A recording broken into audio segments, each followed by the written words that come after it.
Picture a village at the edge of the world, where shadows twist in the corners of your mind, and an ancient ritual goes terribly wrong. What began as a ceremony of power quickly spirals into terror, casting the entire village into a nightmare of fear, supernatural chaos, and vengeance.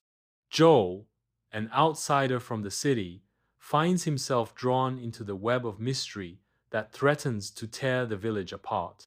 Will he uncover the truth behind the ritual's disaster, or will the darkness swallow him whole?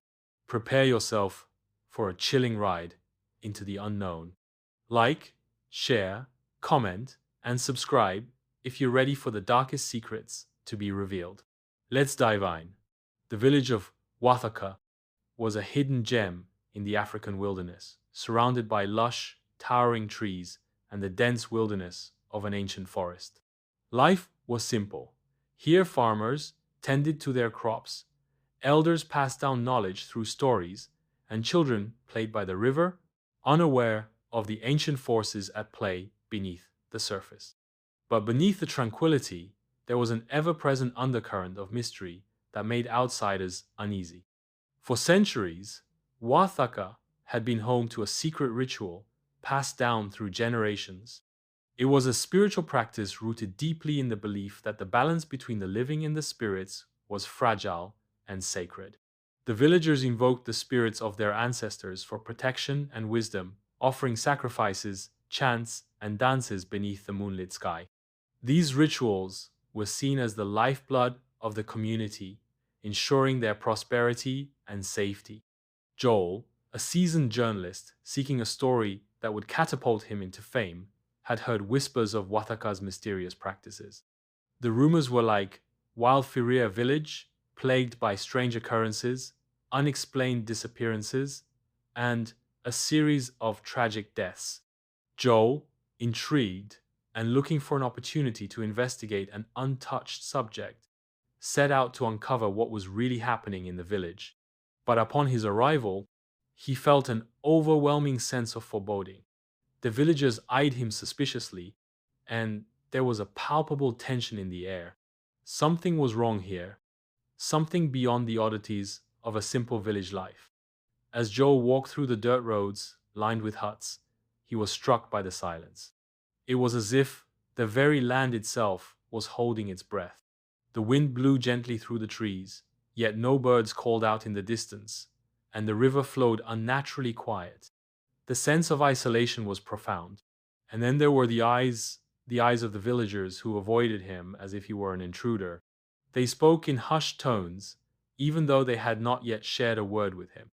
No one seemed willing to explain what had been happening, and there was an aura of fear that hung over the place, thick and choking.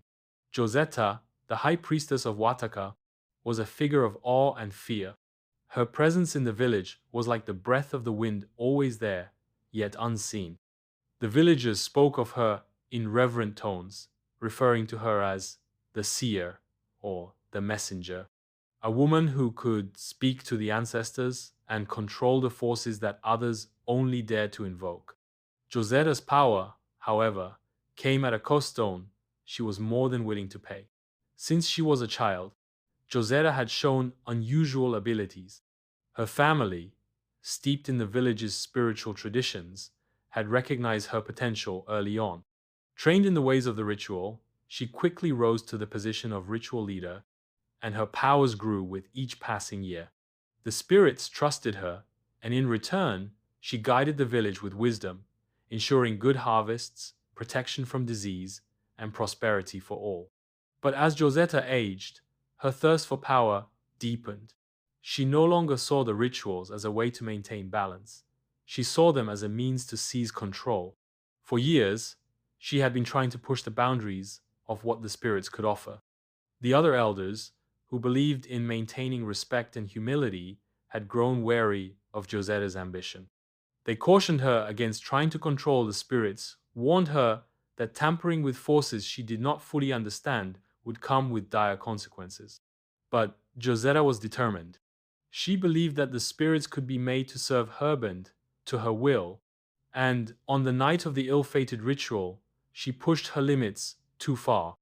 It was meant to be the grandest ceremony, Wataka had ever seen. The moon was high in the sky, casting an ethereal glow across the village, and the air hummed with anticipation. Jozetta led the ritualists, clad in elaborate robes and ceremonial masks toward the sacred shrine deep in the forest. The villagers gathered around, their faces filled with awe and fear. Jozetta, her heart pounding with excitement, began chanting. But as the words left her lips, something shifted in the atmosphere, something unearthly. The ground trembled beneath them. The air grew heavy, dense with an unseen presence. The spirits did not respond as they always had. Instead, a dark entity one, far older and more dangerous than anything they had ever encountered, awoke from its slumber. The ritual began to unravel as the entity materialized, a dark shadow that seemed to consume everything in its path. The villagers screamed and scattered, but it was too late. The entity had been awakened, and the village was now at its mercy. The darkness it brought with it spread like wildfire, and no one was left untouched. The once proud village now lay on the edge of ruin. Anori was a man divided. Raised in the traditions of Wataka, he was steeped in the rituals and customs that had shaped his life. His mother, Mama Amina, was one of the village's most respected elders, a woman who held the key to many of the village's spiritual practices. Anori had grown up listening to her stories, learning the ways of the spirits, and participating in the sacred ceremonies that defined their existence. But as he grew older, a sense of doubt began to stir within him. Anori's logical mind had begun to question the traditions that he had once accepted without hesitation. He could not ignore the fact that, despite their faith in the spirits, the village had been experiencing a strange and growing sense of unease. People were becoming ill with no explanation, and some had even gone missing, leaving behind only fragments of their lives. Anori could no longer reconcile the suffering of his people with the promises of protection the spirits were supposed to offer. Were they truly being guided by the ancestors, or had something far more sinister taken over? As the events surrounding the failed ritual began to unfold, Anori found himself torn between his duty to his village and his growing fear of the forces at play. He had heard whispers of a darkness consuming the spirits themselves, a force that was beyond their control. With every passing day, the village seemed to unravel further. Anori's resolve hardened. He could no longer stand by and watch as his people fell into chaos. He needed answers, and he knew that Joel, the outsider journalist, might be his only ally. Together, they began their investigation. But the deeper they delved, the more they realized that they were not just battling the forces of darkness, they were fighting against the belief system that had been ingrained in the very bones of the village. As the villagers became more desperate, Anori and Joel had to navigate not only the supernatural threats, but also the distrust and fear of the villagers themselves. Some thought they were working against the ritual, while others feared that their very presence was inviting more danger.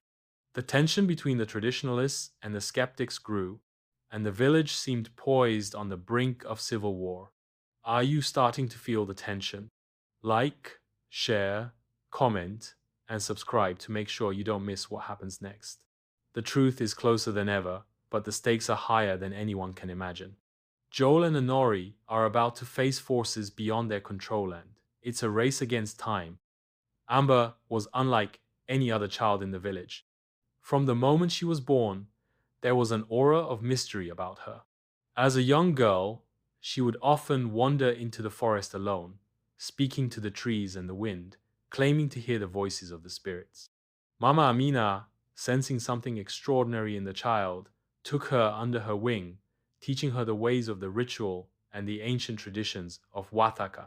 Amber was special not just in the eyes of the villagers, but in the eyes of the spirits. However, as Amber grew older, her visions became darker, more disturbing. The spirits that once spoke to her in calm whispers now came in terrifying nightmares. Shadows danced in the corners of her vision, whispering cryptic messages. She began to see flashes of a future where the village was consumed by the very darkness that had been summoned. The more she saw, the more she realized that the ritual was no longer just a means of communication with the spirits, it had become a doorway to something far worse. One night, after a particularly vivid dream, Amber awoke to find herself standing in the village square, her body trembling. She had been called by the spirits, summoned to a place where the veil between the living and the dead was thin. There, she had seen a vision of a great calamity, one that would destroy the village unless the ritual was stopped. But the spirits also warned her that only she, Amber, the chosen one, could prevent it. The knowledge she carried was both a gift and a curse. She now held the fate of the entire village in her hands. Torn between her loyalty to the elders and her fear of the power she was being asked to wield, Amber faced an impossible decision. She had always been taught that the ritual was sacred, that it was the only way to protect her people. But now, the spirits themselves were urging her to stop it before it consumed them all. The burden of the prophecy weighed heavily on her, and she realized that the future of Wathaka depended on the choices she made in the coming days. As the village descended into chaos, the battle between tradition and reason became more intense. Jozetta, convinced that the ritual was the only way to save the village, refused to back down. She continued her preparations for the final ritual, determined to reclaim the control she had once wielded. But the spirits had turned against her. The entity she had awakened was not a benevolent force, it was an ancient darkness, hungry for power, and it sought to consume everything in its path. Anori, Joel, and Amber, realizing the magnitude of the threat, knew that they had to act quickly. They couldn't let Jozetta proceed with the ritual. But how could they stop her without plunging the village into even deeper turmoil? The lines between friend and foe blurred as the villagers divided, some following Jozetta into the forest to conduct the ritual, while others gathered in secret, hoping to prevent it. The final confrontation was inevitable. The village had reached a tipping point, and there was no turning back. The spirits were angry, and the veil between the living and the dead had become dangerously thin. The darkness that had been unleashed was growing stronger with each passing moment, and the very fabric of reality seemed to be tearing apart. This is it. The final ritual is upon them. Can Anori, Joel, and Amber stop the darkness before it consumes the village? Like, share, comment, and subscribe to find out. The truth is more terrifying than anyone could have imagined.